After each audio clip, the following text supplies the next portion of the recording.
लोग आवाज़ नहीं उठा रहे हैं। बातें होती हैं, बात होने से ही बात नहीं बनती है, हमें आवाज़ उठानी है। लोग कहते हैं ना कि नारियों का कोई घर नहीं होता, लेकिन नारियों के बिना कोई घर नहीं होता, ये बात सच है।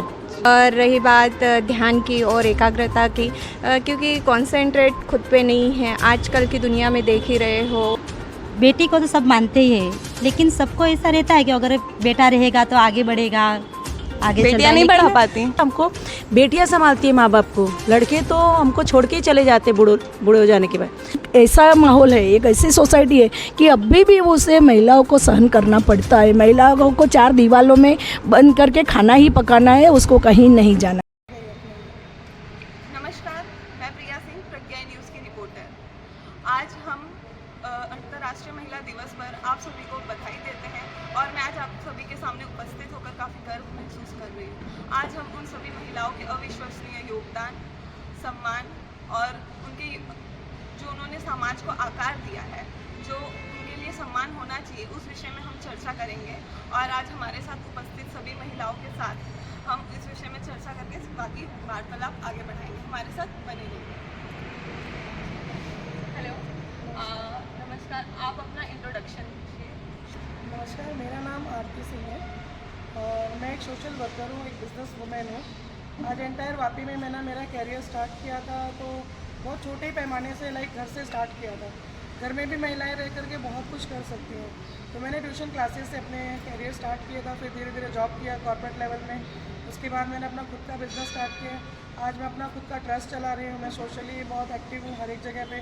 बीजेपी एंटी करप्शन की मैं गुजरात स्टेट की प्रेसिडेंट हूँ, न्यूज़ में भी हूँ मैं, और काफ़ी जगह पे। और जहाँ पे ऐसे मान सम्मान की बात आती है महिलाओं के लिए या पुरुषों, किसी के लिए, देश के किसी नागरिक को किसी भी प्रकार की कोई भी सहायता की ज़रूरत होती है, तो मैं अप फ्रंट आकर के उनके लिए फ़ाइट करती हूँ और जो अपने से बन पड़ता है उनकी जो है सपोर्ट करती हूँ और उनके लिए लड़ती हूँ। बस यही मेरा इंट्रोडक्शन है। जैसे कि आपने बताया आप एक सोशल वर्कर हैं, तो आपका क्या मानना है, महिलाओं को उनके योगदान के लिए जो सम्मान मिलना चाहिए वो आज के डेट में मिल रहा है या आज भी वो उन चीज़ों के लिए संघर्ष कर रही है? देखिए, मैं इस पर ये कहना चाहूँगी कि महिलाओं के सम्मान की बातें हर जगह होती हैं, बट अगर आप देखेंगे आए दिन हमारे इर्द गिर्द अगल बगल में छोटे छोटे बच्चियों का भी बलात्कार हो रहा है। अगर महिलाओं के सम्मान की एक तरफ बात होती है, तो दूसरी तरफ इस तरह की घिनौनी हरकतें क्यों हो रही हैं? पहला सवाल मेरा।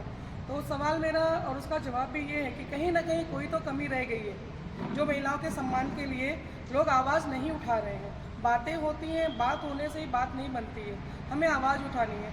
अगर आज छोटी बच्चियों के साथ हो रहा है, कहीं वर्क प्लेस में बड़ी बड़ी महिलाओं के साथ भी ऐसी ही घटनाएं घट रही हैं। अगर महिलाएं सक्षम और सुरक्षित हैं, महिलाएं आगे बढ़ चढ़ के आगे आ रही हैं। आज हमारे देश की देखिए कितनी बड़ी गर्व की बात है कि अभी बीजेपी जो कि दिल्ली में बीजेपी सरकार नहीं रही, बट हमारे लिए बहुत गर्व की बात है कि रेखा जैसी मैडम को उनको वहाँ का सीएम चुना गया। तो कहीं ना कहीं महिलाओं को बहुत सारी चीज़ें जो मिल रही हैं, लेकिन निचले लेवल पे अगर हम देखने जाते हैं तो वहाँ पे नज़रअंदाज किया जाता है। आखिर ये न्यूज़ में क्यों आता है कि आज भी यानी संघर्ष हो रहा है, लोग जागरूक नहीं हो रहे हैं। तो हमारा आप सभी का कर्तव्य है कि हम ये ना सोचें कि हम सिर्फ अपने लिए काम करें, हम सबके लिए करें और मिलकर करें। तो इससे मुझे लगता है समाज को एक अच्छा संदेश जाएगा। ठीक है, जैसे कि इनका सवाल अभी था, क्यों महिलाएं आज भी निचले तौर पर पीछे रह जा रही हैं, ठीक है, और उनका बलात्कार आज भी हो रहा है। बहुत सारी ऐसी चीज़ें जिनमें वो आज भी आगे नहीं आ पा रही है, काफ़ी संघर्षों का सामना करना पड़ रहा है। तो आइए, आज हमारे साथ मौजूद है हमारी सरपंच, हम उनसे बात करते हैं कि उन्होंने इस क्षेत्र में क्या क्या कार्य किया है और क्या क्या कार्य और हो सकते हैं। नमस्कार, आप अपना थोड़ा सा इंट्रोडक्शन दे दीजिए हमारे व्यूअर्स को। मेरा नाम वर्षा नीलेश पटेल, नामदार सरपंच हूँ। और पहले तो मैं अंतर्राष्ट्रीय महिला दिवस की सभी महिलाओं को शुभकामना देती हूँ। मेरा काम है, गांव में मैं सरपंच हूँ, तो गांव लोगों को साथ में लेके चलना रहता है। उनका कोई कार्य है तो करना पड़ता है, गांव का काम करना है तो करते हैं, और जो भी बन पड़ता है हम सब काम करते हैं। अगर कोई आता है, कोई लेडीज, कोई भी कुछ भी काम से, कोई भी लोग, तो हम उनका काम करते हैं। जो हमसे बन पड़ता है हम सब काम करते हैं। आपके हिसाब से महिलाओं को आत्मनिर्भर बनाने के लिए आपने आज तक क्या कार्य किया और आपकी जो लोग हैं, टीम है, वो कैसे काम करती है, आप उसके बारे में थोड़ा बताइए। अच्छे से काम करती है। अगर कोई महिला है और उनको ज़रूरत है तो हम उनको साथ देते हैं। अगर कहीं पे जाना हो, अकेले हो, तो उनके साथ जाते हैं, उनके साथ साथ साथ रह के सब कदम से कदम मिला के हम काम करते हैं, लेकिन काम करते हैं जरूर और होता भी है। जैसे कि अभी हमने बात किया महिलाओं को आत्मनिर्भर बनाने के लिए क्या कार्य होता है, तो आइए हम आज जो महिलाओं को आत्मनिर्भर बनाने में सबसे पहला स्टेप होता है एजुकेशन, तो हम हमारे प्रिंसिपल मैडम से भी बात करेंगे जो यहाँ पे मौजूद है आप सभी को जानकारी देने के लिए। नमस्कार, अब अपना शॉर्ट इंट्रोडक्शन दे दीजिए। सबसे पहले सभी महिलाओं को अंतर्राष्ट्रीय महिला दिन की शुभकामनाएं। मैं कन्या विद्या मंदिर वापी के बीच में आई हुई एक गवर्नमेंट स्कूल में कन्याओं को एजुकेशन दे रही हूँ। मैं स्कूल की प्रिंसिपल हूँ। मेरे उधर 720 लड़कियाँ स्टडी कर रही है। एजुकेशन के बारे में बोलते हैं, जो महिला एजुकेट होती है वो अपने आप को आत्मनिर्भर बना ही सकती है। तो सबसे पहले महिलाओं को एजुकेशन लेना बहुत ज़रूरी है। और जो महिलाएं अपने आप को आत्मनिर्भर बनाएगी तो वो कोई भी अपने साथ होने वाला अन्याय वो कभी सहन नहीं करेगी, वो उसके साथ झुमेगी और उसके साथ फाइट करेगी ही करेगी। आपका इतने साल का एक्सपीरियंस है, आपने क्या महसूस किया है? क्या इस चीज़ में कुछ बदलाव आए हैं? लोग अपनी बेटियों को पढ़ने भेज रहे हैं, ये सारी चीज़ें अब नॉर्मल हो चुकी है, सारी बेटियां पढ़ने चाहती है, पर फिर भी कहीं ना कहीं लोग रह जा रहे पीछे। तो क्या आपको कभी ऐसा लगा है कि आपको कुछ समझाना चाहिए, कुछ इसके पीछे कुछ अलग प्रोग्राम बनाना चाहिए कि लोग और भेजें? जो लोग नहीं भेज पा रहे उन लोगों के लिए भी सरकार ने काफ़ी योजनाएं बनाई हैं, तो क्या आप उन सबका विचलन करते हैं लोगों के बीच? पहले से अभी जो एजुकेशन की परिस्थिति बहुत अच्छी हो गई। हमारे गुजरात गवर्नमेंट ने बच्चों का जो ड्रॉप आउट रेशियो है बहुत कम हो गया है। बच्चे पढ़ते हैं और अपना एजुकेशन पूरा करते भी हैं।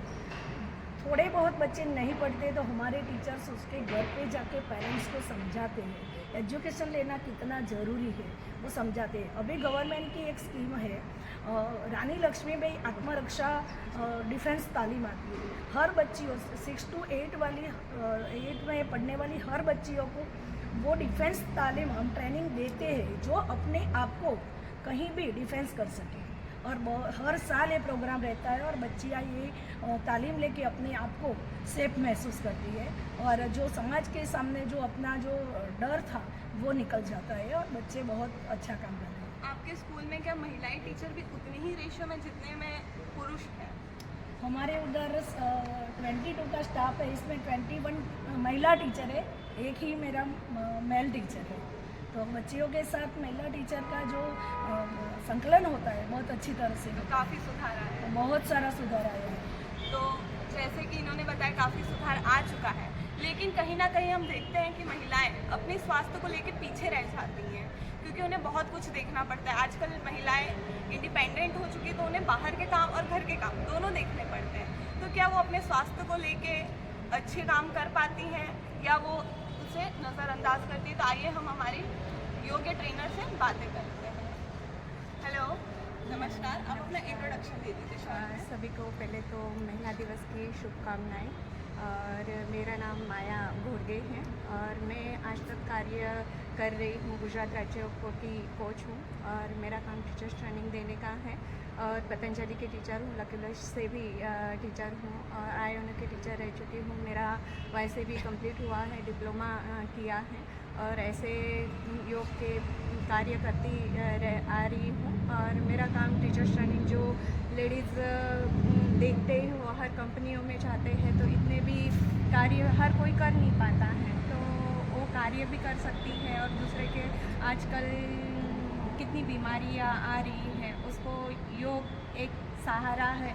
डॉक्टर भी कहीं पे भी आप देखते हो डॉक्टर भी कहते हैं कि योग करो, ये समस्याएं आपकी दूर होगी। तो मैं यही कहना चाहूँगी हर कोई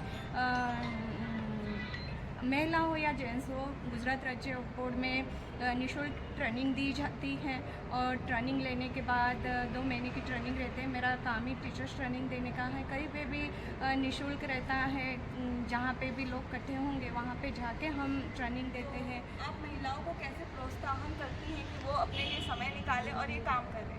जैसे अभी कहीं पे भी प्रोग्राम होते हैं और हमारे जगह जगह पे बैनर लगे हुए हैं, तो अभी मैं यहाँ पे आई तो सभी को यही बातचीत की कि आप भी ट्रेनिंग ले सकते हो और आगे चल के ट्रेनिंग का बेनिफिट क्या है, वो भी जाके क्लासेस चला सकती है और मंथली गवर्नमेंट की ओर से 3,000 रुपये मिलता है और 2 क्लासेस लेते हैं तो मानधन वेतन 6,000 रुपये मिलता है। तो ये उनका घर खर्च भी हो जाता है और दूसरे की हेल्प भी होती है। जैसे कि अब आज का टाइम है, महिलाओं को बाहर भी काम करना पड़ता है, घर में भी काम करना पड़ता है। आज का समय महिलाओं के लिए काफ़ी कठिन हो चुका है, क्योंकि पहले लोग घर में काम करते थे, बाहर नहीं करते थे। बाहर पुरुष काम करते थे और महिलाएं घर का ध्यान रखती थी, लेकिन आज के समय में उन्हें दोनों चीज़ मैनेज करना पड़ता है। तो आइए हम हमारी एक और टीचर हैं, उनसे बातें करते हैं और उनसे जानकारी लेते हैं। हेलो मैम, नमस्कार। नमस्कार। अब अपना थोड़ा सा इंट्रोडक्शन दीजिए। आप सभी को अंतर्राष्ट्रीय महिला दिवस की बहुत बहुत शुभकामनाएं। मैं नीट प्री स्कूल की ओनर हूँ। मेरा काम छोटे बच्चों को सबसे पहले स्कूलिंग स्टार्ट होने के पहले जो बच्चों को स्किल सिखाना, शिक्षा में कैसे एंटर करना, उनको वो सब स्किल डेवलपमेंट से स्टार्टिंग ही हमारा काम है।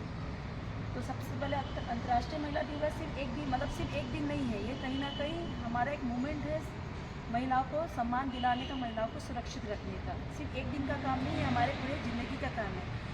आज मेरे स्कूल में बहुत ही छोटे बच्चे हैं जो ये जानते भी नहीं है कि वो क्या अच्छा है, क्या बुरा है, क्या गुड टच है, क्या बैड टच है। पर ये स्टार्टिंग कराना कि क्या सही है, क्या गलत है, बच्चों को सिखाना, ये जस्ट एक फाउंडेशन स्टार्ट होता है जहाँ से वो बड़े स्कूल में जाके फिर कहीं ना कहीं वो आगे सीखते हैं कि वो जो कर रहे हैं वो सही है कि गलत है। क्योंकि आज वो हर चीज़ वो घर से भी सीख रहे हैं कि घर के अलावा एक स्किल डेवलपमेंट स्कूल में भी सीखना ज़रूरी है। आज हम भी बच्चों को गुड टच, बैड टच सब सिखाते हैं, क्योंकि कहीं ना कहीं आगे जाके लड़कियों के सम्मान की, लड़कियों की सेफ्टी की बात हो जाती है। जैसे कि आपने स्किल डेवलपमेंट की बातें की, तो मैं ये जानना चाहूँगी, आपने जब ये काम शुरू किया तो आपको क्या क्या कठिनाइयों का सामना करना पड़ा? क्योंकि आपको घर भी मैनेज करना पड़ता होगा और आपको अपना बिजनेस भी मैनेज करना पड़ता होगा। एक तरीके का ये फाउंडेशन ग्रो करना बहुत मुश्किल काम होता है और आज के समय में स्टार्टअप्स बहुत मुश्किल हो चुके हैं। स्पेशली वुमेन्स को तो टाइम निकालना बहुत मुश्किल काम है। तो आप हमें, हमारे दर्शकों को बताइए, ये मैनेज कैसे करती हैं और कैसे करना चाहिए और लोगों को भी? देखिए, मैंने अपना जो लाइन था, मैंने स्टार्टिंग ही ट्यूशन क्लासेस से चालू किया था। ट्यूशन क्लासेस कहीं ना कहीं मुझे हिम्मत मिली। और सबसे बड़ी, आज अपन स्त्रियों के सम्मान की बात करते हैं, पर कहीं ना कहीं हमें हमारे घर वाले जो कि पुरुष हैं उनसे भी पूरा सपोर्ट मिला है, तभी एक महिलाएं आगे बढ़ सकती, वरना बिना पुरुषों के हेल्प से महिलाएं आगे नहीं बढ़ सकती। तो आज मुझे कहीं ना कहीं पूरा सपोर्ट मुझे मेरी फैमिली से मिला है आगे बढ़ने का। आज मेरा बच्चा भी छोटा है, उसको लेके सब कुछ किया। और मैं आगे महिलाओं को भी ये कहना चाहती हूँ, यदि कोई ड्रीम है, उनके कोई सपने हैं, कोई भी मुश्किलें उनकी लाइफ में आ रही है तो उसे पूरा करना चाहिए। भले ही कितने मुश्किल हो, उसको हिम्मत करके पूरा करो। एक दिन आप खुद ये बात बोलोगे कि वो मुश्किल था लेकिन मैंने कर दिखाया। क्योंकि लेडीज़ ऐसा है, महिलाएं ऐसी है कि वो हर एक काम को कर सकती है। वो रोटी बनाने से लेकर रोटी कमाने तक की हिम्मत एक महिला रखती है। जैसे कि हम जानते हैं, लिटरेट और इलिटरेट दोनों सोशल मीडिया से वाकिफ़ है। कोई भी नहीं बच सका सोशल मीडिया के कहर से। तो सोशल मीडिया पे एक लाइन काफ़ी वायरल और ट्रेंडिंग चल रही है। वो लाइन हम अपनी महिलाओं से पूछना चाहेंगे और जानना चाहेंगे कि उनका उस पर जवाब क्या होगा। तो प्लीज़ बताइए, आखिर चाहिए क्या औरत को? देखिए, अगर मैं कुछ कहूँगी तो शायद मेरे शब्दों को कुछ लोग पसंद भी करेंगे, कुछ नहीं भी करेंगे। अगर मैं कहने जाऊँ, जैसा कि आपने अभी कहा, काफ़ी लोगों ने कहा कि महिलाओं के पास समय का पाबंदी रहती है, लेकिन जहाँ तक मैंने नोटिस किया है, मैंने देखा है, ये गलत है, ये मिथ्य है। क्योंकि महिलाओं के हाथ में मोबाइल है और वो 24 घंटे रील्स, इंस्टा, फेसबुक, व्हाट्सअप, मतलब सारे सोशल मीडिया के जितने भी ऐप्स हैं ना, मैंने देखा है, there are the womens those who are illiterate, sorry to say this, but वो हमारे रेशो में, एजुकेटेड पर्सन के रेशो में, they are most active in that apps and they are living most luxurious life. वो एक, देखिए, वो है ना, क्या होता है कि कभी कभी महिलाओं को ऐसा लगता है कि वो चीज़ों को दिखाएंगे, वो छलावा है, वो सत्य नहीं है। उससे बेहतर है कि आप सत्य की तरफ आकर्षित होइए, अपने अंदर के क्वालिटी को, अपने अंदर के टैलेंट को और अपने अंदर की जो भी आपकी इच्छाएं हैं उसे जग जाहिर करो ना, आप दिखा के क्यों कि अगले ने किया तो मैं भी करूँ, मुझे लाइक्स इतने आएंगे, मुझे फॉलो इतने आएंगे, वो गलत है। उससे आपको कुछ नहीं मिलेगा, आपका समय वेस्ट होगा, उसमें पूरा समय आपका वेस्ट होगा। और आप अपने यूथ को क्या मैसेज दे रहे हो? आपके घर में जो बच्चे हैं, जो संस्कार जो आपको उनको देना चाहिए, कहते हैं ना कि बड़े बुजुर्गों से हम संस्कार सीखते हैं, मैं अगर गलत हूँ तो बोलिए। तो हमारे संस्कार हमारे इर्द गिर्द हमारे घर से शुरू होते हैं। बच्चे बिगड़ते हैं तो कहाँ से? घर से। लोग कहते हैं अड़ोसी पड़ोसी स्कूल से, नहीं, पहले माँ बाप हम जो अपने बच्चों की शिक्षा देते हैं वो माँ बाप है, क्योंकि बच्चे वही देखते और करते जो माँ बाप करते हैं। तो अगर कभी भी आजकल देखिए हर एक घर में जितने मेंबर्स हैं उतने मोबाइल हैं, और जितना घंटा आप अपने बच्चों को रोक नहीं सकते हो, क्योंकि आप खुद उसमें अपना समय दे रहे हो, सही है ना। तो उसकी जगह देखिए मेरा ये मानना है, मैं अभी सर्वे भी कर रही हूँ कि ज़रूरी नहीं है कि कुछ महिलाओं का ये भी कंप्लेन रहता है कि मेरे माँ बाप ने मुझे पढ़ाया नहीं। माँ बाप ने पढ़ाया ना, समय बीत गया। पहले का समय वैसा था कि घर में 4-6 बच्चे होते थे तो माँ बाप मतलब कुछ लड़कों को पढ़ाते थे, लड़कियों को बोला जाता कि तुमको शादी करके तो अगले के घर जाना है बेटा, वहाँ जाके आपको चौका बर्तन परिवार देखना है। वो था, है नहीं, हम अभी 21st सेंचुरी में हैं। तो आप जो बीत गया उसको भूल जाओ। आज के अच्छा फैशन के बारे में तो माँ बाप सिखाने नहीं आते हैं, वेस्टर्न कल्चर तो माँ बाप सिखाने नहीं आते हैं, इंस्टा रील ये माँ बाप ने तो नहीं सीखा। आपने कहाँ से सीखा? आप कहाँ से सीखे? मैं महिलाओं की दुश्मन नहीं हूँ, लेकिन महिलाओं को समझाना चाहती हूँ कि आप लोग अपनी वैल्यू खुद करो। आप अपनी वैल्यू करेंगे तो लोग आपकी वैल्यू करेंगे, लेकिन आप अपने आप को ही गिराओगे तो लोग आपको और गिराएंगे। उससे अच्छा है कि आप खुद, आप कुछ भी करो ना, आप अच्छा बोल सकते हो बोलो, आप अच्छा लिख सकते हो लिखो, आप एक्टिविटी कर सकते हो, आप क्रिएटिविटी कर सकते हो, आप लोगों को ज्ञान दे सकते हो, भजन कीर्तन कर सकते हो, पूजा पाठ के बारे में ज्ञान, बहुत ज्ञान की चीज़ें भरी पड़ी हैं। आप अच्छा खाना बना रहे हो, 4-5 महिलाएं मिल करके उसका कुछ एक आप क्लाउड किचन स्टार्ट करिए, कोई अच्छा बिजनेस स्टार्ट करिए। ज़रूरी नहीं हर एक बिजनेस में पैसा लगाने की ज़रूरत है, दिमाग, नॉलेज और ग्रुप। और महिलाएं एक आज के तारीख में मैंने जो देखा, सर्वे करती हूँ, महिलाएं महिलाओं के दुश्मन है, ये सत्य है। वो आगे क्यों है, वो ऐसा है, वो वैसा है, वो ऐसे क्यों? नहीं बाबा, मिलो, एक दूसरे के साथ मिलो, एक दूसरे के साथ जुड़ो, एक दूसरे को साथ लेके चलो। कहते हैं ना यूनिटी में ही एकता में अखंडता है। तो जब महिलाओं के अंदर एकता रहेगी ना तो आप कभी हार नहीं सकते हो। आप आज महिलाएं किस क्षेत्र में नहीं है बताइए ना। आप पॉलिटिक्स ले लीजिए, आप मेडिकल लाइन ले लीजिए, शिक्षा के क्षेत्र में ले लीजिए। आज ज़्यादातर स्कूलों में देखा जाए तो महिलाओं का जो नंबर है ना वो नंबर ज़्यादा है। जैसे कि आपने मैडम कहा कि बच्चियों को पढ़ाने वाली बात, आज भी बहुत जगह पे ये देखा गया है बच्चियों को नहीं पढ़ाया जाता। बच्चियों को छोड़िए, बच्चों को भी नहीं पढ़ाया जा रहा है, क्योंकि एजुकेशन को लोग इम्पोर्टेंस भूल गए हैं। बच्चे अगर एजुकेटेड नहीं होंगे तो समाज के लिए बहुत बड़े खतरे हैं। आज समाज में गंदगी कौन कर रहा है? कोई बाहर से तो आके नहीं कर रहा है ना, हमारे बीच से तो कोई कर रहा है। क्यों कर रहा है?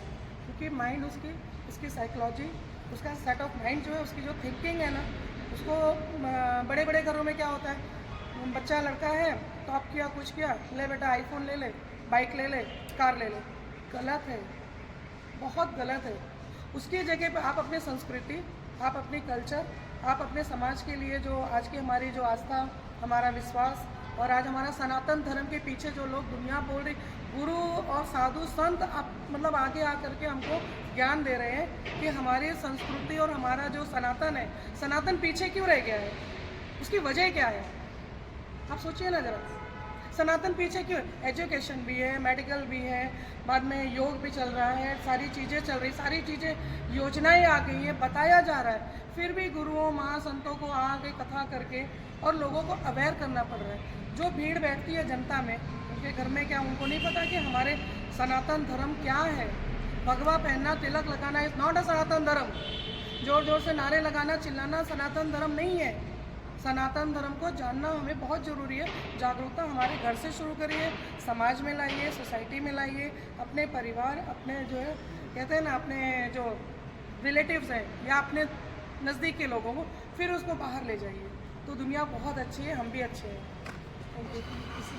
जी, पहले अभी तक जितने महापुरुष हुए या जितने भी लीडर्स हुए, फ्रीडम फाइटर्स हुए, उन सबकी महिलाओं मतलब माताओं ने सिखाई है ना, माँओं ने उनसे सिखाया है ना। इन्होंने जो कहा बिल्कुल सही कहा, क्योंकि उनकी माँओं ने ही उनको सिखाया। जो आज के टाइम पे क्यों नहीं ऐसे महापुरुष बन रहे हैं?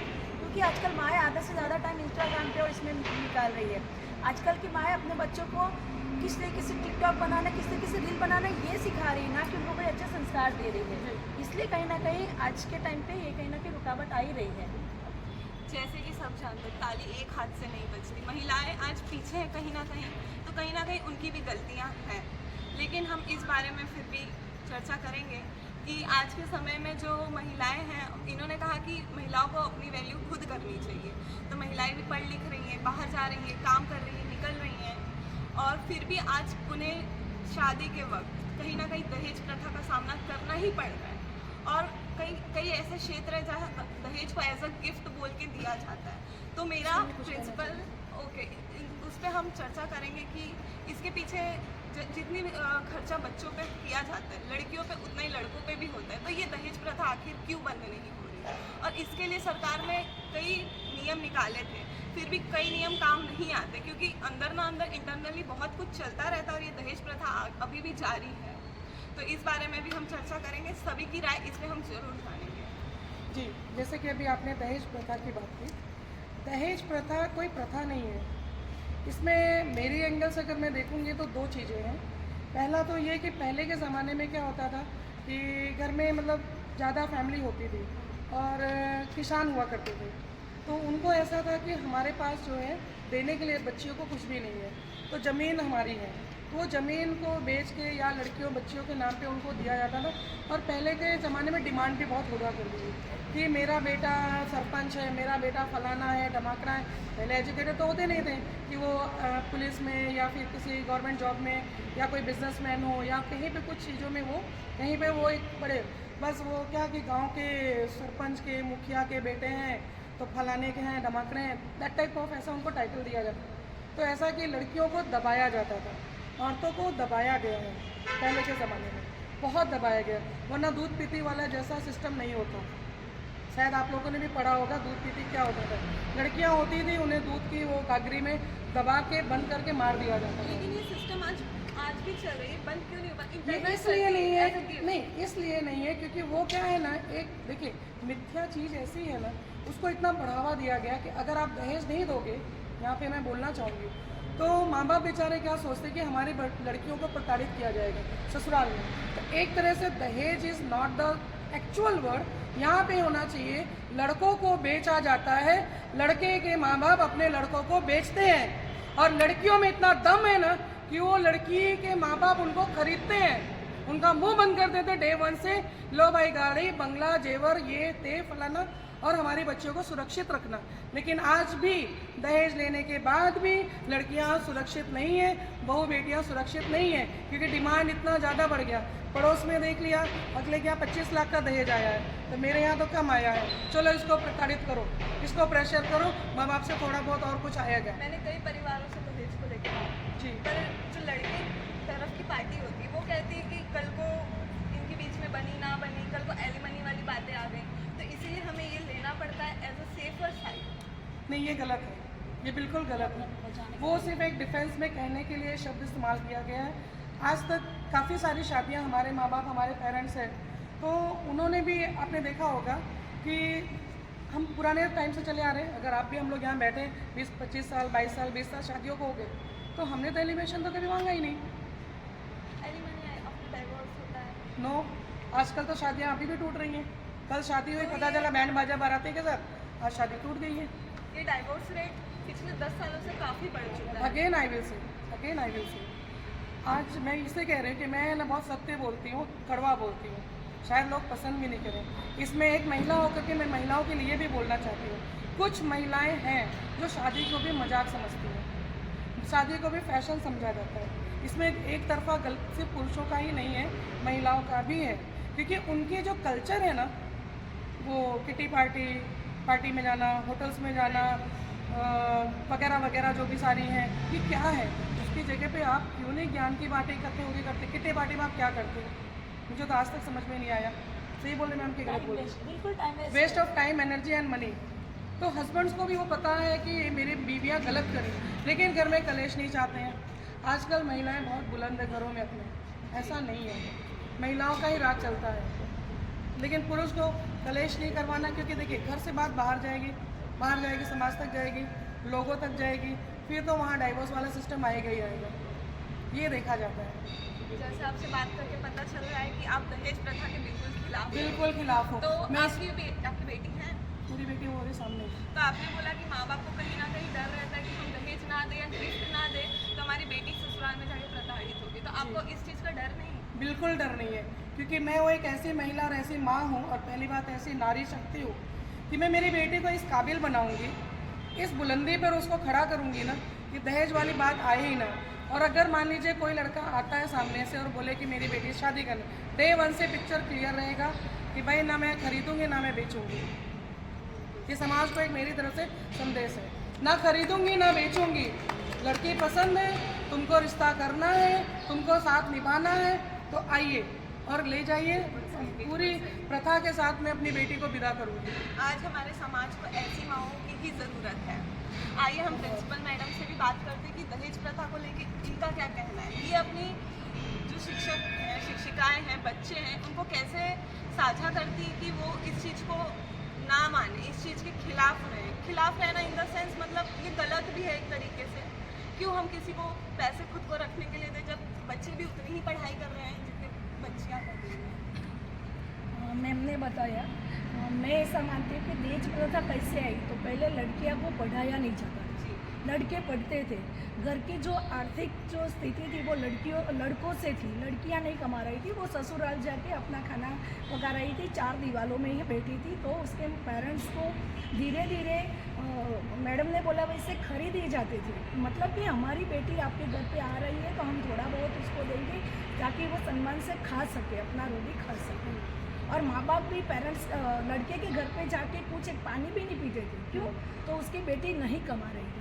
आज पिक्चर अलग हो गया है, दोनों कमा रहे हैं। माँ बाप भी अभी बेटियों के घर पे जाते हैं, खाना खाते हैं। अगर उसको लड़का नहीं है तो लड़की के घर पे रुकते हैं।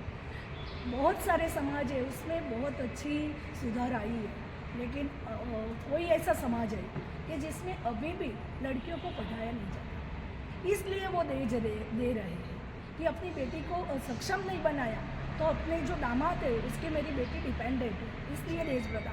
मैं बोलती हूँ अगर हर माँ हर लड़की बोलेगा कि जो दहेज लेगा इसके साथ मैं शादी नहीं करूँगी तो वो शादी किसके साथ करेगी? तो वो कुछ भी रूढ़ियाँ हैं उसको ख़त्म करने के लिए परिवर्तन की ज़रूरत है। और परिवर्तन लाने के लिए कोई एक को आगे आना पड़ता है। और हर कोई को सोचता है कि मैं क्यों ऐसा कोई काम करूँ। जो ऐसा समाज में उसको बहुत सहन करना पड़ता है। जो कहीं परिवर्तन लाने का प्रयत्न करता है तो उसको बहुत समाज उसको नफरत से देखता है। लेकिन परिवर्तन लाने के लिए पढ़े लिखे लोगों की ज़रूरत है। और हर लड़की बोलेगी जो दहेज मांगेगा उससे शादी नहीं करना तो वो अपने बेटे को कहाँ पर शादी करेगी। और वो लाने के लिए लड़कियों को पढ़ना है, आगे आना है। अपना लड़कियों को अपना शिल्पकार कोई दूसरा नहीं है, हम खुद हैं। अपने को अपना मठारना है, उसको संवारना है, कोई नहीं कर सकता। संस्कार मैं मानती हूँ तब तक संस्कार दिया नहीं जाता, संस्कार लिया जाता है। हम जो करते हैं वो हमारे संतान करते हैं। उसको बोलने से वो नहीं करेंगे।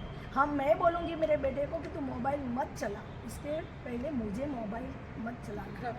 उसको समझ में आना चाहिए कि मेरी मम्मी पूरा दिन नहीं चला रही। अगर मैं पूरा दिन इंस्टाग्राम पे रील देखूंगी तो मेरा बेटा देखेगा, मैं नहीं बोलूँगी। मेरी बेटी देखी थी, मैं नहीं बोल सकती।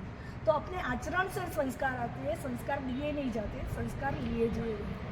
संस्कार लेने के लिए खुद को अपने आप को वही लेवल पे बनाना है। तो दहेज प्रथा को ख़त्म करने के लिए लड़कियों को, एक महिलाओं को सामने से आना चाहिए। पुरुष प्रधान समाज में ये चलता ही रहता है, लेकिन उसको परिवर्तन में लाना है। हम जिस देश के वासी हैं हम उसे एक माता का दर्जा देते, भारत माता।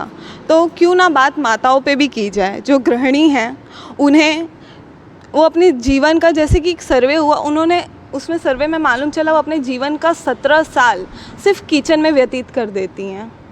तो उसके पीछे उनका जो मानसिकता होती है वो कैसे बदल जाती है, और उनके घरों से भी जो सपोर्ट मिलता है और कई जगहों पे नहीं भी मिलता है। उनके काम की कोई वैल्यू नहीं होती है क्योंकि ये कोई एक प्रोफेशन नहीं है, हाउस वाइफ कहा जाता है। लेकिन मेरे मुताबिक तो हाउस वाइफ होना ही नहीं चाहिए। इट्स अ हाउस मेकर होना चाहिए जो घर को घर बनाती है। तो आइए क्यों ना गृहिणी के बारे में भी बात की जाए। मैडम, हम आपसे ये क्वेश्चन करना चाहेंगे कि क्या गृहिणी को भी वेतन मिलना चाहिए? गृहिणी वेतन की अपेक्षा कभी नहीं रखती, या उसको वेतन चाहिए क्योंकि उसके घर का सम्मान चाहिए। वेतन में वो सम्मान चाहती है, प्रेम चाहती है, सबका सब अपने को वैल्यूएबल समझे। ऐसा बोला जाता है कि हर महिला को अपना खुद का सम्मान चाहिए उसके वेतन के दर्जे में। उसको गृहिणी बनना पसंद है, वो बनती है, अपने पति को संभालती है, अपने सास ससुर को, अपने बच्चे को संभालती है। इसके सामने वो क्या अपेक्षा रखती है? तो अपना प्रेम सम्मान चाहती है। बोला जाता है कि बिना गृहिणी को घर नहीं बोलते, उसको मकान बोलते हैं। और हमें हर गृहिणी अपने घर को घर बनाना चाहती है, लेकिन इसके साथ उसको अपना सम्मान, अपना खुद का वैल्यू चाहती है। जैसे कि आजकल 2025 के दौर में भी 20% डाइवोर्स रेट बढ़ चुके हैं, और जो 20% में 15% होती है वो हाउस वाइफ ही होती है। तो इसके पीछे का क्या वजह हो सकता है? अनुमान लगा के हम बातें करते हैं। आइए, आपको क्या लगता है इसके पीछे की वजह क्या हो सकती है? ये डाइवोर्स केस क्यों बढ़ रहे हैं? सम्मान की वजह से। स्त्री एक सम्मान चाहती है, यदि वो पुरुष उसको सम्मान बराबर से दे रहा है तो यहाँ पे डिवोर्स कभी होगा ही नहीं। डिवोर्स सिर्फ एक अब की स्त्रियाँ, अब की नारियाँ ऐसी हो गई कि वो सिर्फ सम्मान चाहती है, समाज में भी, देश में भी, हर जगह, इवन घर में भी। और यदि उसको कोई सम्मान नहीं दे रहा है तो वो अपने लिए लड़ेगी, क्योंकि वो अब उनके ऊपर डिपेंड नहीं है। वो अब खुद अपने में इतना स्टैंड है कि तो यदि वो अपने पैर पे खड़ी है, वो घर के लिए भी कर रही है, बाहर के लिए भी कर रही है, और उसको तो भी सम्मान नहीं मिलेगा, तो उसको तो डिवोर्स चाहिए। आई नो कि डिवोर्स एक गलत चीज़ें नहीं करना चाहिए, तो पुरुषों को भी ये चीज़ समझना चाहिए। पर पहले देखा जाए, पहले भी ये चीज़ें काफ़ी थी, और पहले ऐसा नहीं कि महिलाएं अब काम कर रही हैं। बहुत टाइम हो चुका है, जब देश आज़ाद हुआ तभी भी महिलाओं का काफ़ी योगदान रहा है। उस समय से महिलाएं काम कर रही हैं, उस समय भी ये चीज़ें नहीं थी इतनी। तो आज ही क्यों महिलाएं इतनी जागरूक हो गई हैं कि केस इतने बढ़ रहे हैं? पहले वो ऐसे वो घर का काम करती थी तो घर के कामों को लोग वैल्यू नहीं देते थे, जबकि घर का काम बाहर के कामों को संभालने से ज़्यादा है। कभी महिलाएं कभी माँ बन के, कभी बहन करके, बेटी करके हमेशा से योगदान देती रही है। आपको क्या लगता है इसके पीछे क्या सोशल मीडिया का भी हाथ हो सकता है, जो उन्हें उत्सुक करता है ये सारी चीज़ें करने के लिए? बहुत है, कहीं ना कहीं ये सोशल मीडिया बहुत ज़्यादा आज हमको समझाने वाला कौन है? Social media. क्योंकि हम ज़्यादा से ज़्यादा किससे जुड़े हुए? सोशल मीडिया से जुड़े हुए। आज आप हमको जागरूक रख रहे हैं, हम जागरूक हो रहे हैं, तो हमें एक हिम्मत आ रही है, हमसे दूसरे सीख रहे हैं। तो कहीं ना कहीं सोशल मीडिया बहुत ज़रूरत है महिलाओं के आगे बढ़ाने के लिए। लोग कहते हैं ना कि नारियों का कोई घर नहीं होता, लेकिन नारियों के बिना कोई घर नहीं होता, ये बात सच है। ठीक है, मेरा क्वेश्चन होगा आपसे, मैम आपका सबसे बड़ा रोल मॉडल कौन रहा है इस मुकाम तक आने के लिए? क्योंकि योग एक आसान चीज़ नहीं है, खुद को ध्यान लगाना आज के ज़माने में बहुत मुश्किल हो चुका है। लोग कहेंगे 15 मिनट का रील देख लो, तो इंसान आराम से देख सकता है, लेकिन 2 मिनट ध्यान लगाना सबसे मुश्किल काम है। तो आपका इंस्पिरेशन कौन रहा है, आपका रोल मॉडल कौन रहा है? सबसे पहले तो मेरी गुरु अंबिका मैडम रह चुकी हैं। धीरे धीरे फिर लोग मिलते गए हैं और सीढ़ियाँ चढ़ती गई हूँ। मैं भी पहले टीचर रह चुकी, फिर कमलेश सर, फिर प्रीति मैडम, धीरे धीरे ऐसे सीढ़ियाँ चढ़ी हूँ। और रही बात ध्यान की और एकाग्रता की, क्योंकि कॉन्सेंट्रेट खुद पे नहीं है। आजकल की दुनिया में देख ही रहे हो, सोशल मीडिया या कहीं जाने का जैसे ही कहा जाए तो हाँ, ये योग ऐसा है ना कि आप करना चाहो तो भी मतलब थोड़ा कहीं ना कहीं समाज के और मोबाइल आ गया है, और हाँ करते हैं, पर जब तक अपने बीमारियां कोई होती नहीं है ना, तब तक उसकी ओर नहीं बढ़ते हैं। अभी भी ट्रेनिंग, ये गवर्नमेंट बहुत अच्छा कार्य कर रहे हैं कि फ्री निःशुल्क क्लासें चल रही है। अभी आप देख ही रहे हो, जगह जगह पे क्लासेस चल रही है, योग के प्रति जागरूक हो रहे हैं लोग, और काफ़ी सारे हमारे यहाँ पे भी क्लासेस चलती है, और सभी को करना चाहिए। एक योग ही जीवन जीने की कला है। तो शरीर, मन, ध्यान, आपका जो भी जान है तो जहान है। तो कहीं हॉस्पिटल में जाने से भी बीमारियाँ ठीक नहीं होती हैं, वो योग से होती हैं। मेरा क्वेश्चन आपसे रहेगा, आप भी एक गृहिणी हैं, तो मेरा एक प्रश्न ये है कि जब महिलाएं माँ बनने वाली होती हैं, अगर उनको पहली संतान पुत्री होती है और दूसरा जब होने वाला, तो उनकी खुद की अपेक्षा होती है कि मुझे एक पुत्र बेटा हो, हाँ। तो उसके पीछे आपका क्या मानना है? क्या ये सोच सही है? अगर बेटी हो जाए तो कहीं ना कहीं मन में एक धारणा बन जाती है कि एक बेटा हो जाना चाहिए था, नहीं तो वो तीसरा ट्राई करते हैं।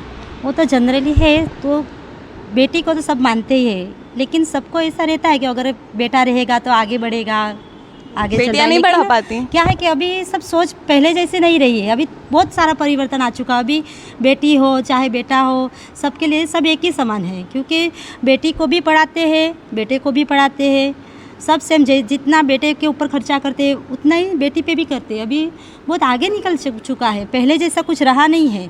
अभी हमारे आसपास बहुत सारे ऐसे भी घर है जहाँ किसी की 3 बेटी है, किसी की 4 बेटी है। मेरे आगे वाले घर वहाँ तो 5-5 भी बेटे के इंतजार में, लेकिन वो भी बेटी को कुछ नुकसान तकलीफ नहीं है।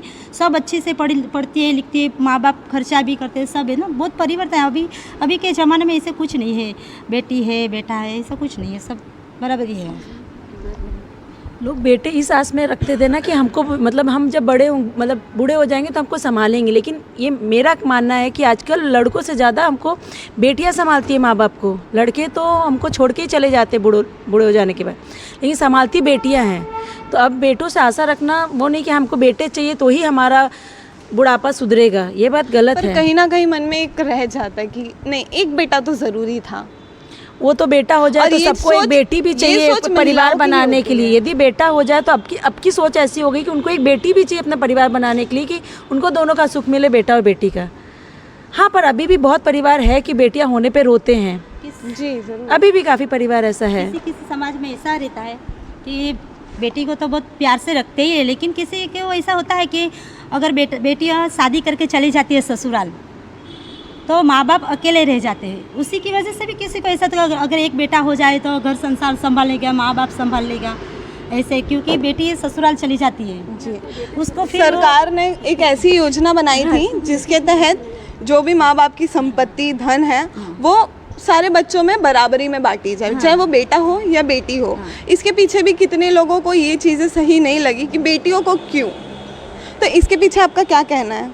नहीं, दोनों का बराबर हक होना चाहिए, क्योंकि बेटी और बेटा दोनों सेम आजकल के पर लोगों का तो ये मानना है कि बेटी तो ससुराल चली जाती है, रहता बेटा है, बेटा करता है तो बेटी को क्यों मिले? बेटियां भी संभालती है। बहुत सारी जगह पे हमारे सोसाइटी में 2-3 लोग ऐसे हैं, बेटे नहीं संभाल रहे, बेटियां संभाल रही है। अगर उनको चली जाती है फिर भी उनको पता चलता है कि माँ बाप ये प्रॉब्लम है, बीमार है, ऐसा है वैसा है, तो आती है। और बहुत सारे समाज में ये आप बोले ना कि बेटी को भी देना पड़ता है, वो है, और बहुत सारे लोग देते भी अपनी खुशी से। हाँ, अगर उनके पास बहुत है और बेटी खुद ना बोलती है कि नहीं बहुत है, रहने दो भाई के पास, तो बात अलग है। लेकिन कोई बेटी इतनी मतलब उसका हालत ऐसे होते कि वो ले लेती है। आपके सामने कभी ऐसा कोई वाक्य हुआ है जो आपको समझाना पड़ा हो ना, बेटी को भी थोड़ा दे दो, ऐसा कोई ऐसा तो कुछ नहीं, लेकिन मैं इसमें विश्वास रखती हूँ कि बेटी को भी थोड़ा तो देना चाहिए, क्योंकि बेटी बचपन से माँ बाप के घर बड़ी हुई है। जब तक उससे शादी नहीं तब तक वो हमारा कलेजा का टुकड़ा है। फिर शादी हो जाने के बाद हम उसको कैसे ये कर सकते कि नहीं वो अभी पराई हो गई है। ऐसा नहीं है। माँ बाप के लिए बेटी हो चाहे बेटे हो, जब तक माँ बाप जिंदा है तब तक उनके लिए दोनों बच्चे सही है। फिर वो उसके ससुराल में हो चाहे बेटा हमारे पास हो, माँ बाप के लिए दोनों सेम ही है। कोई कभी ऐसा सुना नहीं होगा कि बेटी को शादी कर दिया छोड़ दिया, बस अभी जो है वो मेरा बेटा, ऐसा नहीं है।